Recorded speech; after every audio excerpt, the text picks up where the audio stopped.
ప్రభువు పేరట మీ అందరికీ శుభాభివందనములు. ఈ రోజు మన అనుదిన వాక్య ధ్యానమైన ఎడారిలో సెలయేర్లలోని వాక్యము. నేనే స్థితిలో ఉన్ననో ఆ స్థితిలో సంతృప్తి కలిగి నేర్చుకుని ఉన్నాను. ఫిలిప్పీలకు రాసిన పత్రిక 4వ అధ్యాయము 11వ వచనము. తాను బందీగా ఉన్న చీకటి కొట్టులో ఉండి సౌకర్యాలేమీ లేని స్థితిలో పౌలు ఈ మాటలు రాశాడు.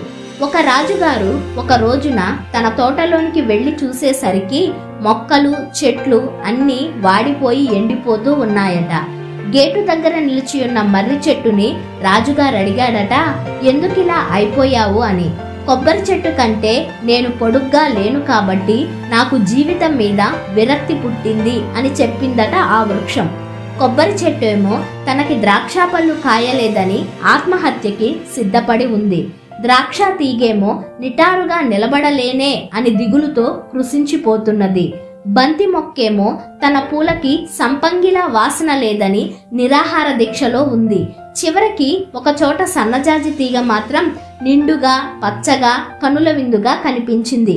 రాజుగారన్నారు, సన్నజాజి, కనీసం నువ్వన్నా పచ్చగా కళకళలాడుతూ ఉన్నావు.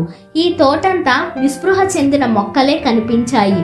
నువ్వు చిన్నదానివైనా ధైర్యంగా ఉన్నావు, సంతోషం.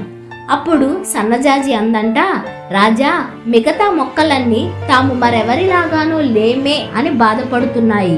అయితే నీకు మర్రి చెట్టు కావాలనే మర్రి మొక్క నాటావు, ద్రాక్ష కావాలనే ద్రాక్ష తీగ నాటావు, సన్నజాజి కావాలనుకున్నావు కాబట్టి నన్ను నాటావు.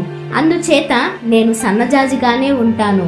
మరెవరిలాగానో లేననే నిరుత్సాహం నాకెందుకు? కొంతమంది చేస్తారెన్నైనా మహత్తులు, పంతమెందుకు? నీ పని నీదే. సృష్టి అంతటిలో ఎవ్వరూ నీ అంత బాగా ఆ పని చెయ్యలేరు. పూర్తిగా దేవునికి చెందిన వాళ్ళు ఎలాంటి పరిస్థితుల్లోనైనా సంతృప్తిగానే ఉంటారు. ఎందుకంటే దేవుని చిత్తమే వాళ్ళ చిత్తం. ఆయన ఏం చెయ్యాలని కోరుతాడో అదే ఆయన కోసం చెయ్యాలని వాళ్ళు కోరుకుంటారు. తమకున్న ప్రతిదాన్ని వాళ్ళు వదిలేసుకుంటారు. అలాంటి నగ్నత్వంలో అన్ని వస్తువులు తమకి నూరంతులుగా తిరిగి సమకూరడం వాళ్ళు చూస్తారు.